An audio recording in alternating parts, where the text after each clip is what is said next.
take Yes. 2 of the podcast. We were talking about Gary, you try to give up the vapes. What's happening there? Yes. So this week I've decided that now is the time to get rid of the vapes because honestly it just makes me feel like shit.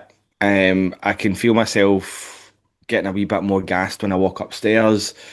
I was jumping about the living room with Freddie last week and I was like, fucking hell, I am breathing heavily here. And it's not even that kind of, that way when you start running and you need to find your second one really, really quickly, it kind of catches you by surprise.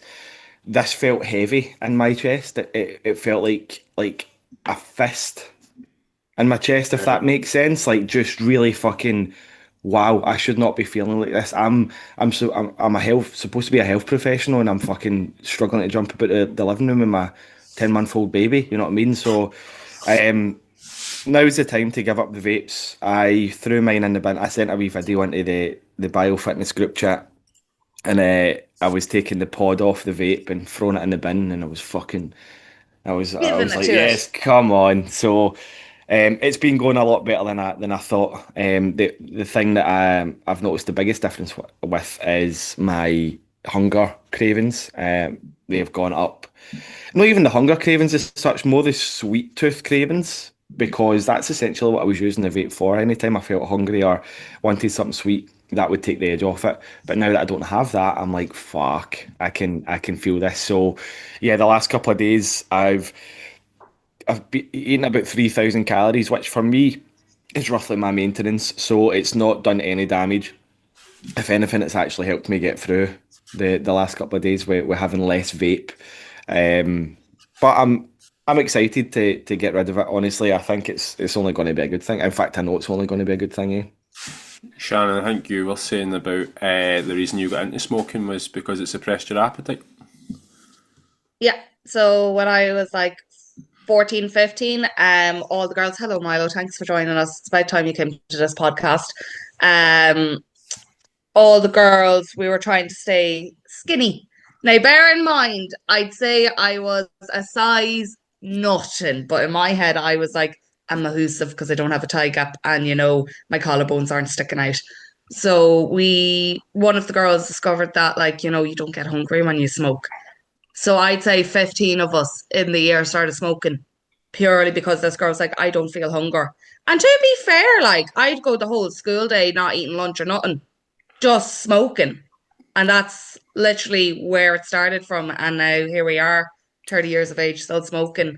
And I give out to all my wee cousins that started vaping recently because I'm like, lads, if I could go back and not do that, I would. Because now I'm attached to it. It's emotionally attached to me. And unlike Gary, I don't want to give it up.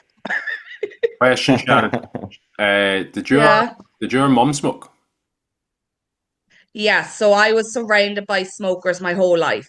So my mom smoked, my dad smoked, my auntie smoked, my uncle smoked, um, my other auntie smoked, my brother smoked, my friends smoked. Smoking was just around us the whole time, and smoking in houses was normal.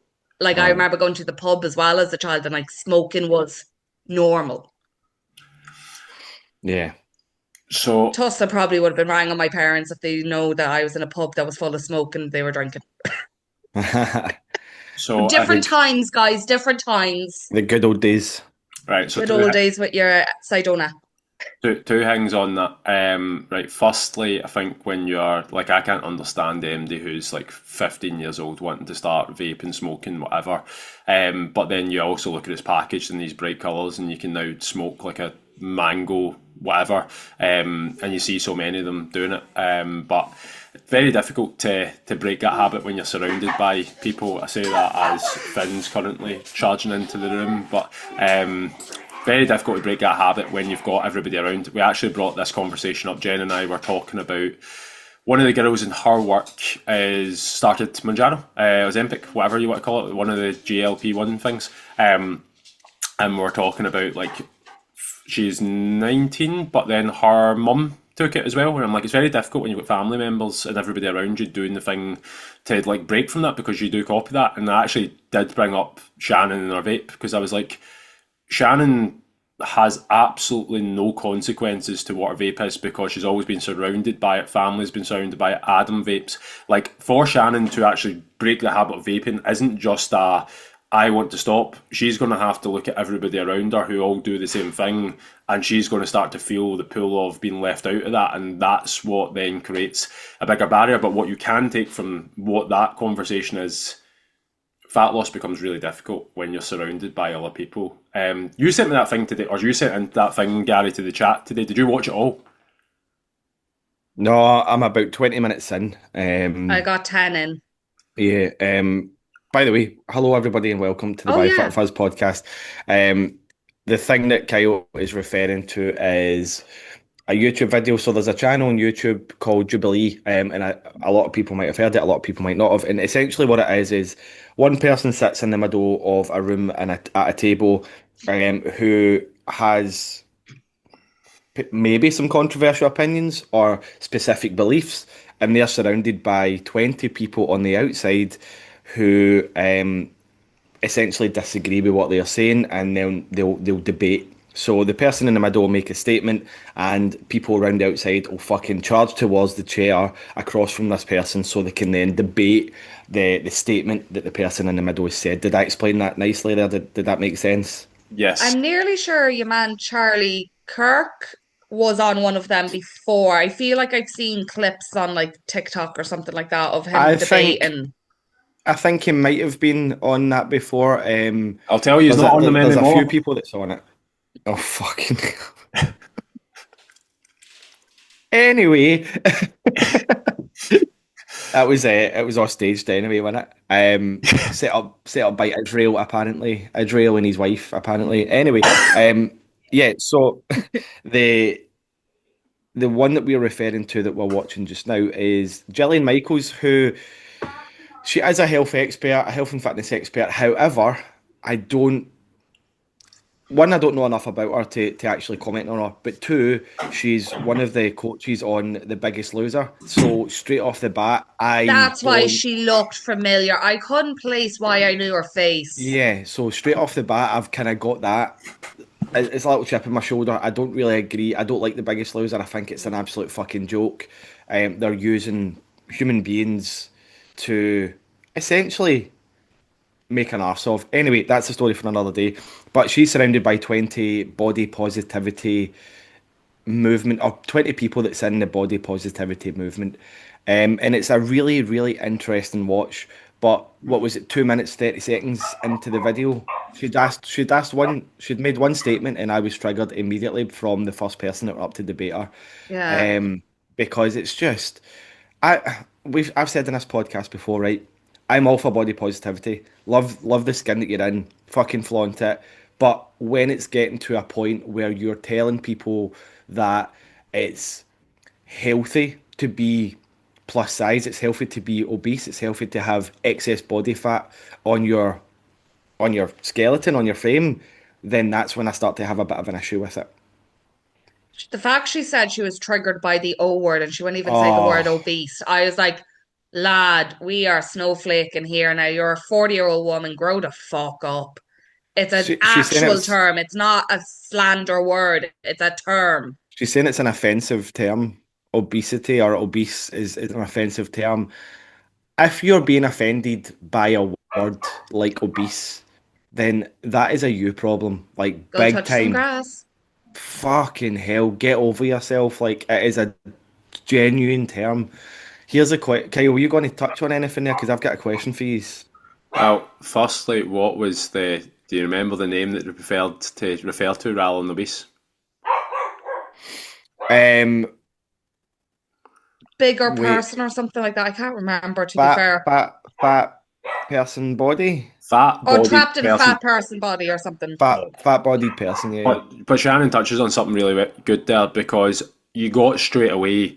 There's people who literally came up and went as somebody that's living with in a fat-bodied person, and I'm going, how many fucking words do you need to use to try and dissociate you from your body? I'm like, what are we doing here? Like, absolute nonsense.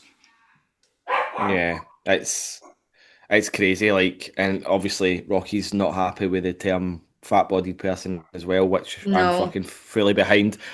Um, And poor but Milo's here at the side of the laptop being like, where's that dog? yeah, so I've got a question for you then, and this comes off the back of watching the Ozempic thing as well. I finally got round to watching that on Netflix. Can there be such a thing, or is there such a thing as a healthy fat person? An active fat person, yes, but not healthy. Healthy fat person. So health markers, is there or can there be such a thing as a healthy fat person? When I say fat, I mean obese. I don't Yeah. mean just a bit of Oh, excess the big body O. fat. The big O, the big O that's now offensive apparently. What's your take on that? What's your view on that? Do you want to go first? I Silence. I already stated, yes, there can be an active overweight person, but health wise, no, because if you're carrying excess weight, you're already putting your body under so much pressure and in more kind of towards diseases and whatnot. So no, I don't think you can say healthy. Active, 100%. There is a lot of plus size people that can be super active. They've run, like you'd swear that they're diseased the way I just said they run. But you get what I mean. Like there is people that powerlift, there is people that do high roxes, there is people that do bloody gymnastics and they're active and they can do active stuff, but healthy wise, no, like but Yeah. then you could look at me and say, I should be a prime example of health, but I smoke, like, like I have my own faults as well for being a smaller person. Yeah, so if you didn't know that this podcast episode is sponsored by Marlboro Lights, Ew. I, I, it's No, definitely not. not even going to lie. I used to smoke amber leaf, so that's even worse, like big roly head on me. Like, Kyle, what are you saying about my question? Um, I think that it's important not to get things conflated because you can get you can live with obesity or be a fat-bodied person and still do physical activity, which technically is good for your health. And you can still have people who are overweight and obese. Like you look at Eddie Hall, like sure he was the world's strongest man, but he himself was the first to admit, going, the weight I am is not healthy. Like he's doing amazing things, but it's an extreme. So when we look at body fat, and again, if we take it down to like a scientific point of view, like the body fat is not healthy to carry to the level of what it is. Having a certain percentage of body fat, yes, but when you get to the point where you're deemed obese or a fat-bodied person, whatever term that is, you're going to get less butt hurt over.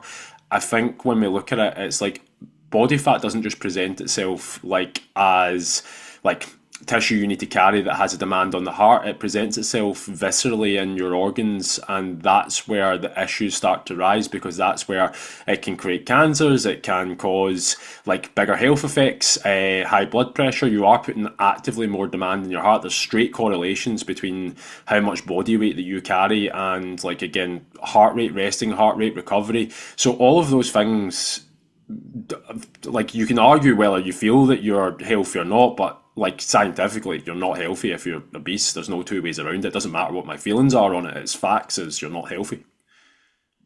Yeah, I fully agree. I think we need to separate being healthy and living a healthy lifestyle. So you could be obese, you could be clinically obese, morbidly obese, whatever you want to call it, fat bodied person, and live a healthy lifestyle. But that does not mean that you internally are healthy. And I think that's where people seem to get tripped up slightly. So Can we um can we go into the sorry? Can we go into some of the reasons why the people that are on the show like actually denied that they couldn't get in good shape, or why it was hard for them? Like, did you get as far as that? yeah, I watched the full I thing. didn't get that far. But I belt watched the away, full thing. guys. Cool. Right. Yeah, go for it.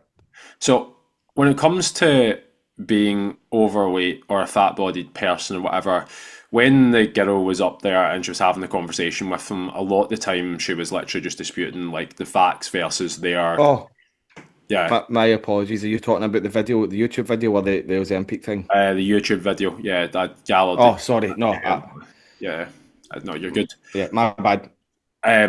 But when they started coming up with the fact that they were like, it's difficult for us to lose weight or can't lose weight because like this, and this, and usually the first girl, I don't know if you got as far as this, I think this was in the first 20 minutes or so, was I've tried different things to try and get in Yeah, shape. yes, I know. And she was like, define what you've tried. And then the first thing she said, she was like, oh, have you tried going to the gym or something? Is that what you mean? And she went, no, that's not fun. And I'm like, right, well, straight away, her case has fallen, albeit we are not very much for the gym is going to create a massive amount of fat loss. But the very first thing that she's been presented with, she's went, no, that's not fun. And that was her objection to getting in shape straight away.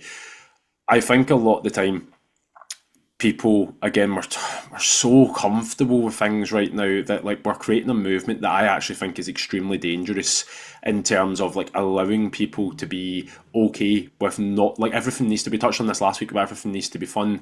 And then when you look at like conflating that with the Ozempic thing, now that Ozempic exists, you can just take Ozempic because all of a sudden it becomes easy, normal, and like I don't know. I struggle to deal with the reasons that people like. I think we should link this to the podcast and have a good look at this video for everybody watching because I think it's like a good case study as to why people get in their own way in terms of trying to lose body fat or change shape.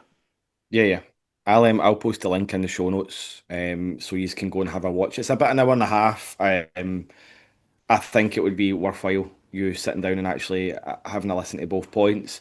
Don't get me wrong, the first kind of 10, 15 minutes, that Jillian girl is quite condescending and speaking to the person across the table like she's a child. But bear with it because, as Kyle said, I think it could be very interesting.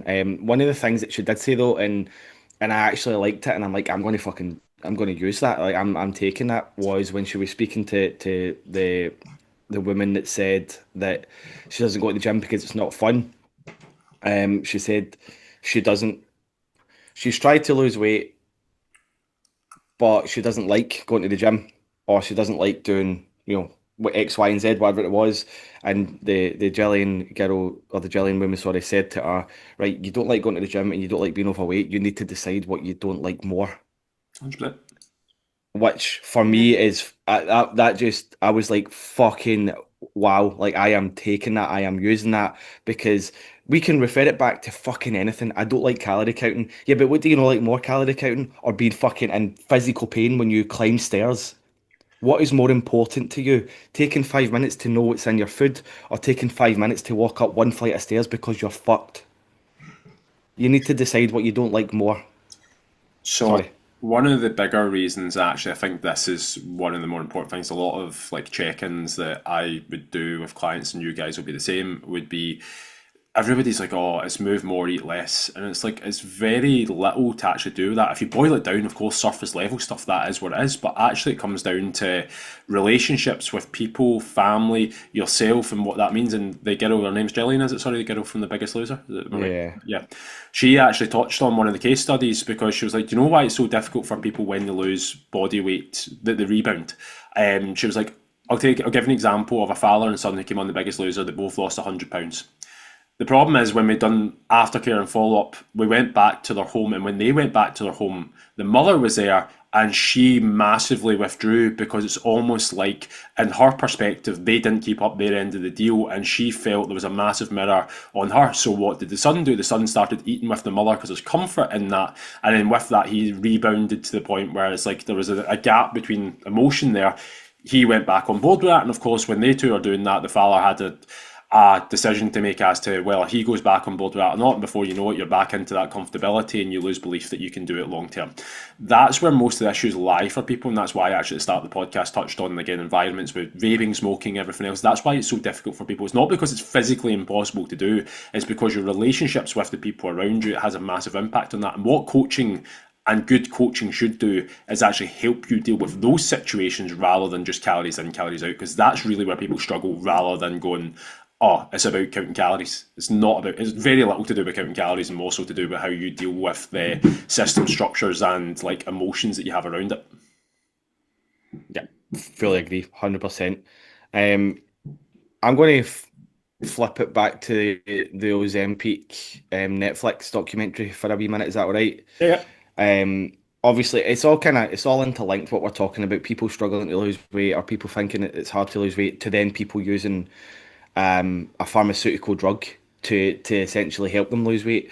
One of the biggest issues with Ozempic, Manjaro, whatever it is you are taking, is the amount of muscle mass that you're losing when you're dropping weight. So, yes, you're losing rapid amounts of weight in a short period of time, but you need to understand and accept that a lot of that is going to be muscle mass as well. You're losing weight far too quickly for it to just be body fat, and that's a worrying factor, especially for your long-term health. I think one of the doctors said on the documentary that this is a drug that you'll take for life. And if you're taking Ozempic for life and you're not doing what you can to maintain your muscle mass, you're not going and training, lifting weights, exercising, you're at more risk of a fall doing long-term damage to you by breaking a hip or hurting your wrist or just something so fucking small that doesn't actually feel like it would be um, relevant, which can then lead to your essential demise, like before your time is essentially is essentially here. So for longevity, muscle is the secret sauce. It's going to help you physically, it's going to help you mentally. And if you're not doing what you can to maintain that, and all you're doing is focusing on being as light on the scales as you possibly can, then I would argue that you're actually making your health and your longevity worse than potentially from before when you were taking the Ozempic. I feel like I went round in circles there, but did that make sense what I was saying, Shannon? It did indeed, but I do have a question because I feel at the moment, and I might be wrong, but I feel like people aren't thinking about that side of it all. No. They just want the result there and then.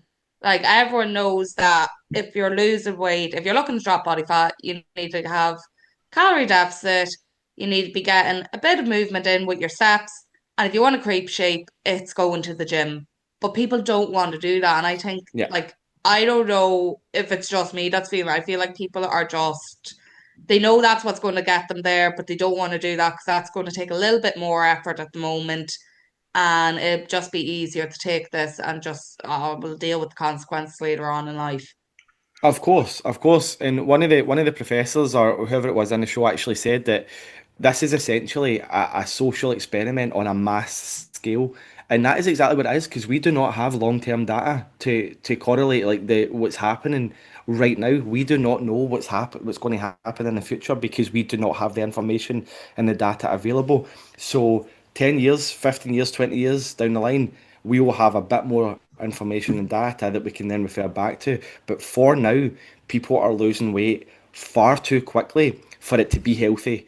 Unless it is saving your life, unless you are bordering, if you're pre-diabetic, if you're morbidly obese and you have to lose weight rapidly to save your life, then 100% fucking go for it. But for people that is just wanting, like people that are sitting at a healthy weight, that is just want to get a bit lighter, for them using it, it's probably doing more harm to your health than good, in my own opinion. And that is because of the loss of muscle mass. It's because of loss of bone density. Yes, having less body fat on your frame is fucking brilliant, but is having less muscle mass and less bone density on your frame doing you any good? I would argue no. No. And Kyle's then been all the thinking excess skin as well, like if you think about it, the like if you're excess not skin. moving, not saying that like the gym will fix all excess skin. That's not always the case. But if you're someone that's kind of on the heavier side of life and all you do is drop body fat, there is going to be a bit of loosey goosey hanging. What are you going to do then? To be honest, I'm like, as much as there's going to be long term repercussions, I think even short term the unseen things. So have you been to not a self service checkout lately, but have you ever been to like Tesco, like Sainsbury's, Duns, wherever, and tried to get served recently? Have you noticed that, like, I don't know if it's just me and maybe getting older, but I'm like, people's ability to communicate with each other. Just don't want to work. controversial, Shannon, but it's more so I'm like I just feel there's just distraction. There's staff talking to each other but not speaking to the person. Yeah. Like sometimes I genuinely think I'm like I'm better going to a self-service checkout because that at least says remember to take your shopping. Thanks for shopping with us. Like you don't get that, and I'm like. I understand there's a lot of social, political, all sorts of things behind people's job roles and everything else. But I'm kind of going, and where I'm linking this back is people, what's the point in changing your body composition in the first place? For me, it was always so that you can feel energetic, confident, and you can live the life that you want to live. See if we're in the position right now where you're taking a Ozempic to lose body weight, you're using ChatGPT for your conversations, and you're not able to communicate with other human beings, you're literally causing your own problems as a species. Where I'm like, you've lost the ability to communicate, and there's literally no wins that you have. What have you got that you've actually had to do work for? What have you got that gives you the satisfaction of knowing you can do hard things? What example can you set to your children? I'm like, all of that to me, I'm just like, nonsense. Like, there's literally to the point where I'm actually a bit worried about where we're going with things. And it's like, talking about AI taking over and stuff, I'm like, we're at the point where I'm like, I don't know, looking at some people and going, well, do you know what, might not be the fucking worst thing. Like, genuinely, like, there's fucking nonsense that people come out with. Like, baffles me. Aye.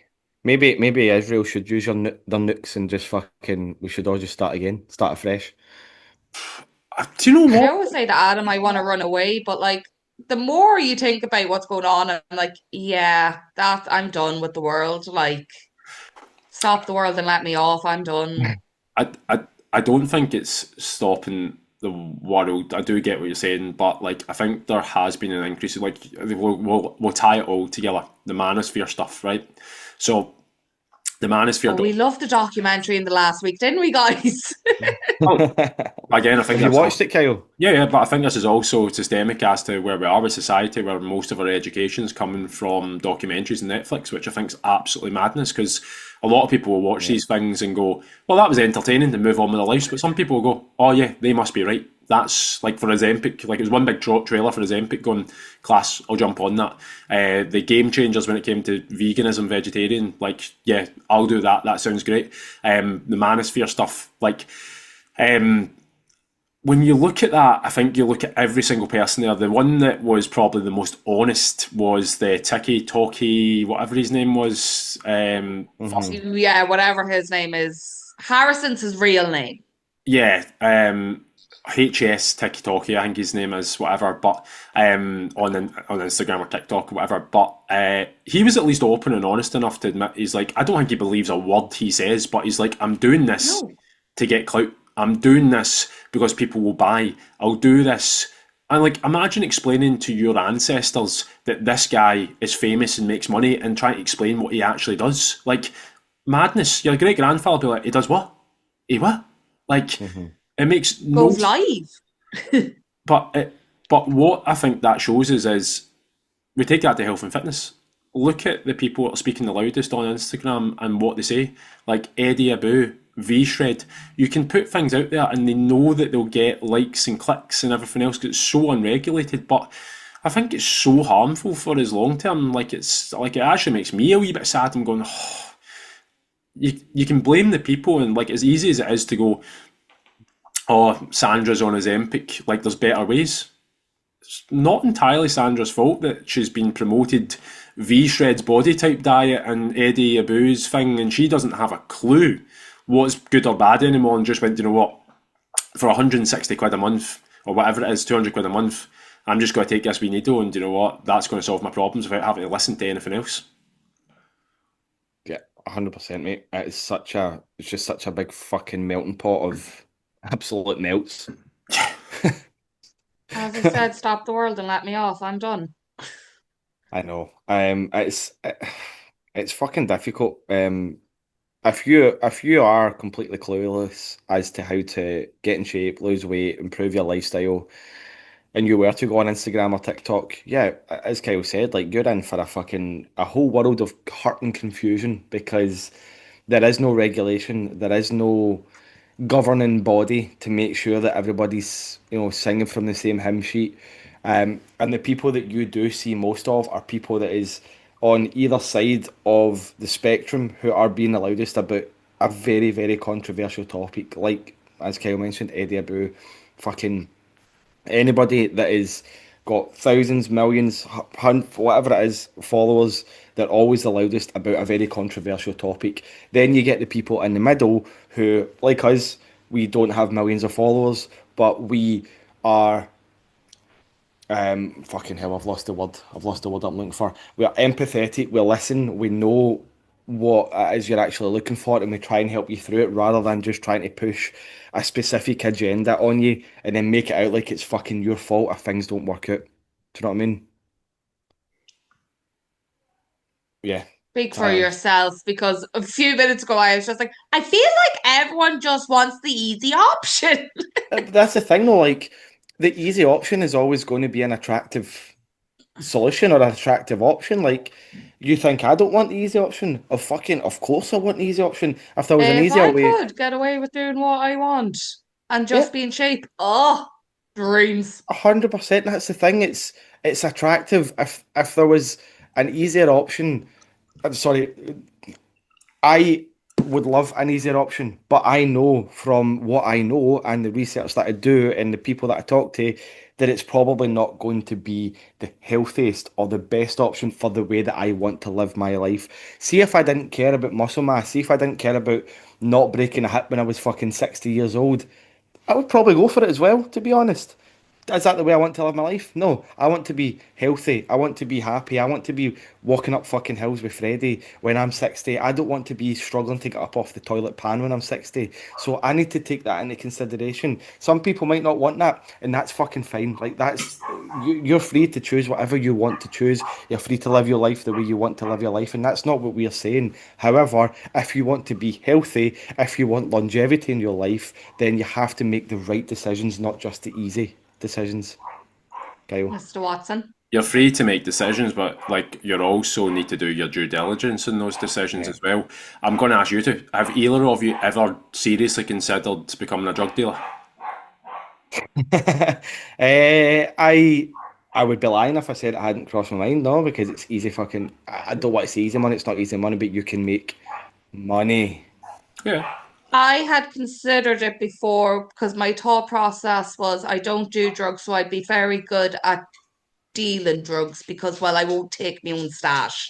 That was logic back in the day. I was like, well, I don't do them, but that means I won't use my stash because that seems to be the problem in all those shows. They end up dipping into the stash and then they get themselves in trouble. I was like, that wouldn't happen to me if I was a drug dealer because I don't do them, but I also don't want to make people do drugs because I know the repercussions of people taking drugs. Uh, I have a brother who loves drugs. So when I'll be honest, there's been twice in my life where I've been like strongly considered and went, do you know what? Simple things, easy money. Like there's you work your own hours. Like I could do it for a short period of time just to get what I need from it. Now, both of those times weren't from a point of being in a good headspace in terms of it was more of a I needed cash and was actually a wee bit angry at the world for not being in the position that I wanted to be in.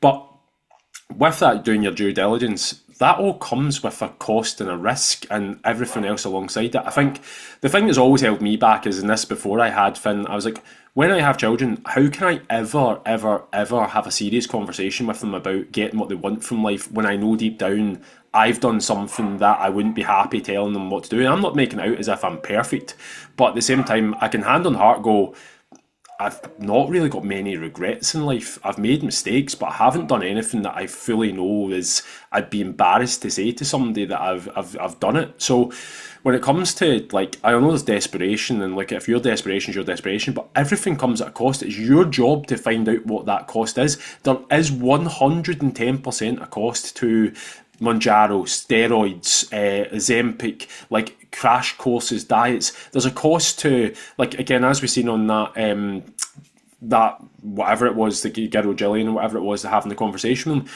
there's a cost to their decisions. It's just what cost you can live with more, and I think that's where it lies. Like it's if you're constantly making easy decisions, then like you're never going to live a life that you want to and that's prosperous. I genuinely believe that you need to make some uncomfortable and difficult decisions, that doesn't mean your life's uncomfortable and difficult. It just means that like you do need to do some uncomfortable and difficult things, because if you don't, your life will be uncomfortable and difficult. Yeah, 100%. Short-term sacrifice in certain moments in certain areas of your life for long-term gain, in my opinion. And if you do want to live your life a certain way, if you've got it in your head that you want to live a certain way, then you need to start fucking acting like it. It's as simple as that. It's not going to come to you without you actually actioning it first. Stop fucking waiting for it to happen. Stop waiting for the perfect time. Stop wishing it's going to happen. You have to take the bull by the horns and start to live life the way that you want to live it. And if you want to be healthy and happy and have a long life where you can be or can remain active and be there for your kids and your grandkids, then you need to start fucking doing it. It's as simple as that. Like, there's no two ways about it. Like, yes, you can take the magic drug, Ozempic, to help you lose weight. I'll tell you right now, losing weight doesn't always necessarily mean getting in shape. And there's a very thin line between getting in shape, between losing body fat and getting in shape, and just fucking losing muscle mass and being thinner. Being thinner doesn't mean being in shape, and that's something that you have to differentiate. That's something you need to understand. The loss of muscle mass, which is happening with Ozempic, is fucking dangerous, and it is as simple as that. It's dangerous for your long-term health. 100, go for it, Shannon. Oh, I was just going to say, it's funny that people talk about the early 2000s being in style again. You probably don't Yeah, see any of this, but being thin again is back in style. Like it is. They say that like fashion in general like repeats itself over and over the decades. It seems to be the same with the fitness industry because being smaller is better at the moment. Like I know a lot of the platforms, sure you've seen it with Instagram yourself, you can't look up the word skinny or diet or all these buzzwords now are like being censored. But see on TikTok, you can look up skinny talk and they'll give you all the most toxic ways to stay skinny as possible. I'm like, we have fully done the rounds again. Like yeah. Paris Hilton is close to coming out being like, let's just all eat air. Yeah, it was like it was like just for our Scottish listeners, by the way, Shannon was saying thin there, not a metal. Um, you said tin. Ten. Oh, Oh Gary, yeah, I can't say my H's. Gary, not Gary. This is genuinely an Irish thing. Like it's I worked somewhere at one point, and they were like, "We're going to get a tin crust pizza." I was like, a tin crust pizza. I was like, "This must be some speciality they have." This is when I first moved over. I genuinely was like, "A tin crust pizza." I was like, "Maybe it's the way they cook it or something." I don't know. So I was like, "Yeah, yeah, we'll go for the tin We crust don't pizza." say H's here. I was like, they have the That is audacity, mate. They have the audacity at times to slag some of the words I say, and I'm like, oh man, self awareness of the Irish baffles me. Like, But baffles me. that tickled me. A tin crust pizza is fucking tremendous.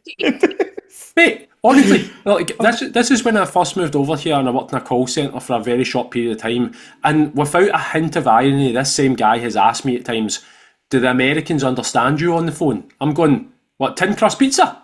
Tin crust pizza? What? You want me?" It's fucking excellent. What the fuck was I saying? Oh, Kyle, you might remember this. What were they describing it on the Ozempic thing? Was it the heroin, Chic. the heroin chic? Is that what it was? Heroin chic is back in, basically, and it's everybody's goal to be as light and as thin as possible. Which fucking hell.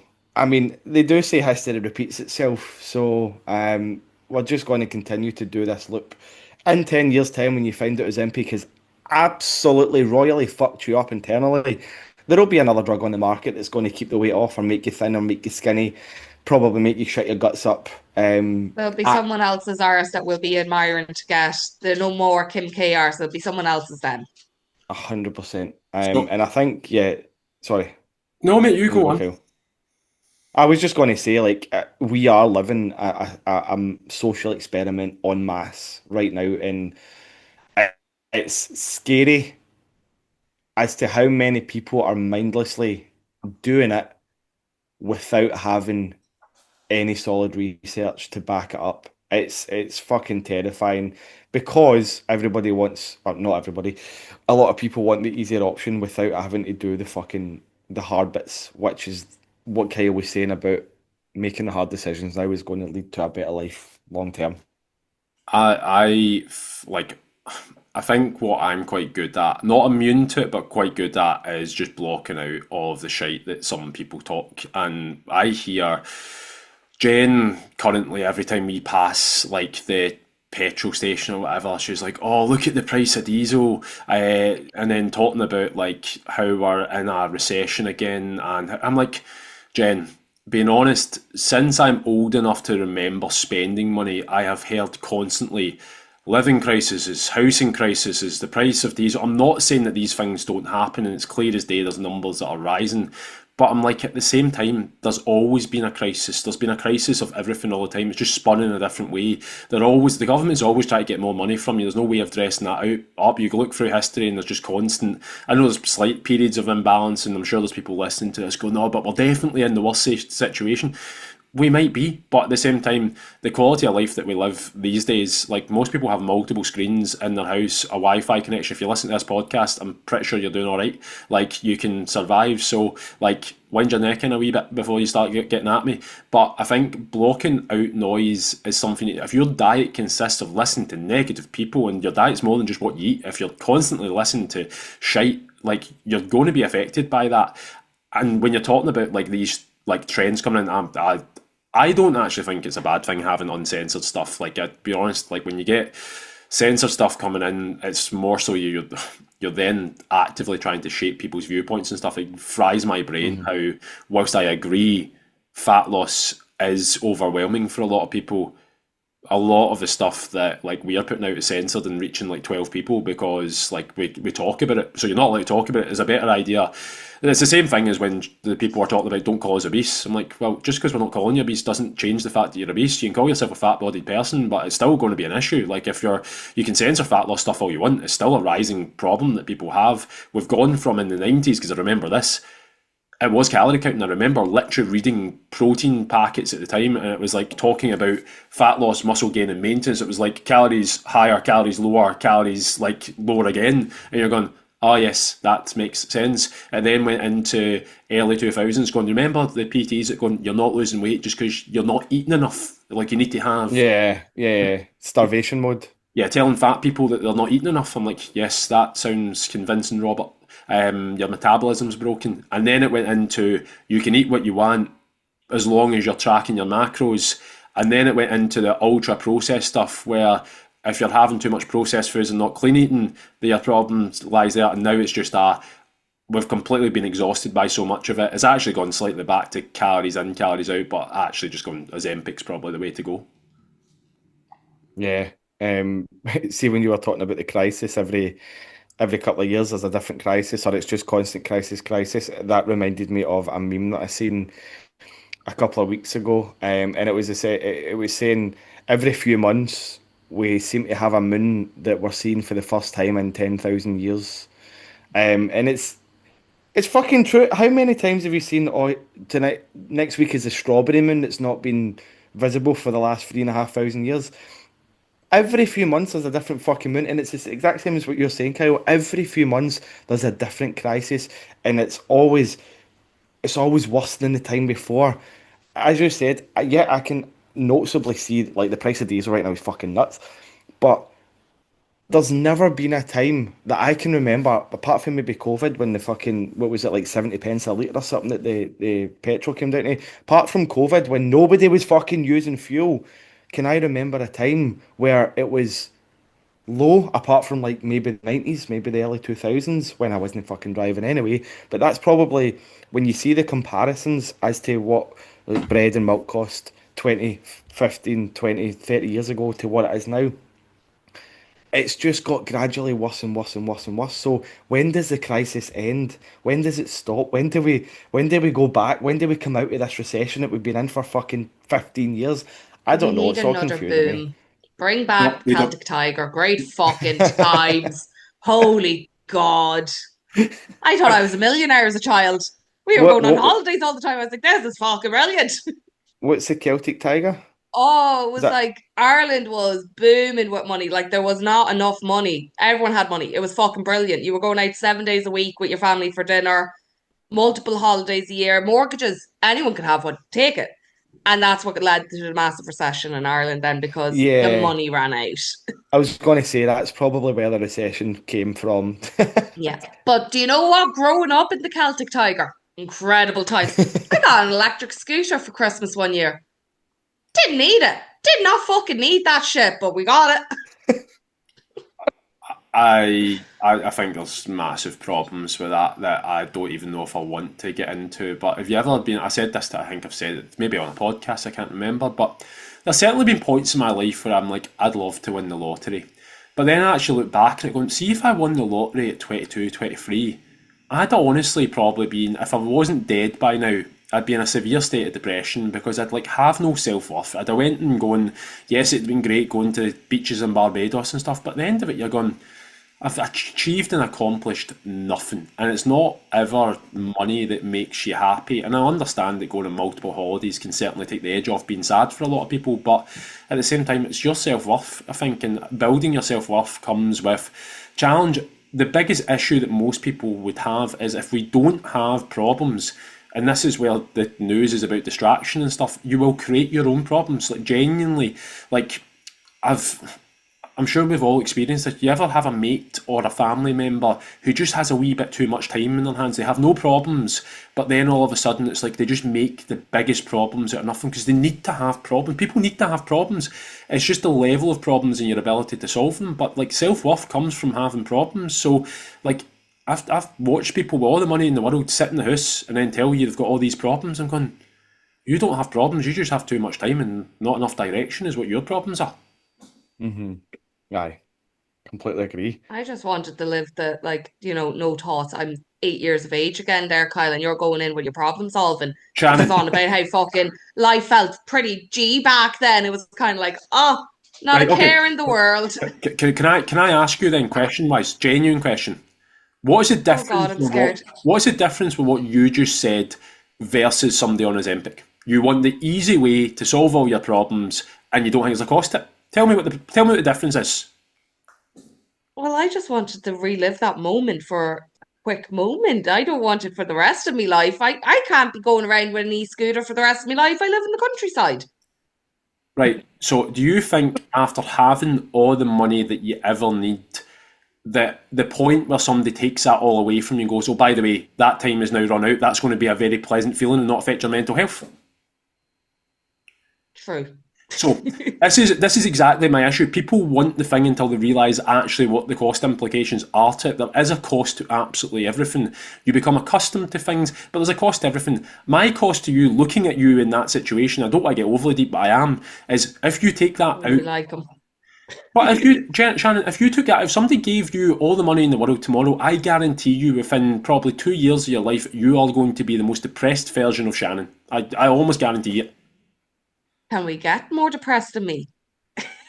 It's- That is, I didn't know there was even further I could go. That's a social experiment now. Let's see how far I can go. I'll put on a lottery ticket over the weekend for you, and I'll give you like whatever 70% of it, and see how you get on. I'll start a Just Giving. We'll start a biofitness Just Giving page for Shannon, right? If everybody can donate, give her as much as possible It's to for then. a social experiment to see how depressed I can get because my doctor and therapist would say I'm at a certain level right now. And Kyle's guaranteeing that she'll go even fucking lower if we give her all the money she wants. And if not, you can pay for the funeral with it. God forgive me. God forgive me. Shannon just blessed herself in the podcast. I'm away.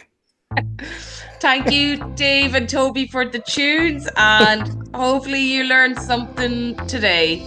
Bye!